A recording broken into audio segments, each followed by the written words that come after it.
আমি তো আমার নিজের সাথে যেতেছিলাম কার্বন নিয়ে, আর পিছন থেকে ও ফুল স্পিডে এসে ঘুমের মধ্যে এসে মেরে দিয়েছে পিছন থেকে। গাড়িতে কি ছিল? তুমি কোথা থেকে কোথায় যাচ্ছিলে? আমি আসাম থেকে কার্বন নিয়ে আসছি, ইয়ে অন্ধ্রপ্রদেশ যাবো।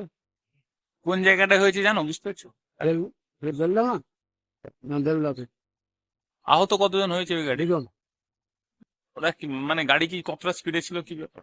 আমি তো গাড়িতে ঢুকেছিল, স্পিডে ছিল, কারণ আমার গাড়ি তো রানিং ছিল, ওর গাড়িও রানিং ছিল। তো তোমার পিছনে কারণ ও মেরেছে? আমার থেকে ও রানিং বেশি বেশি আছে, কেন ও খালি গাড়ি আছে, খালি গাড়ির স্পিড বেশি হবে।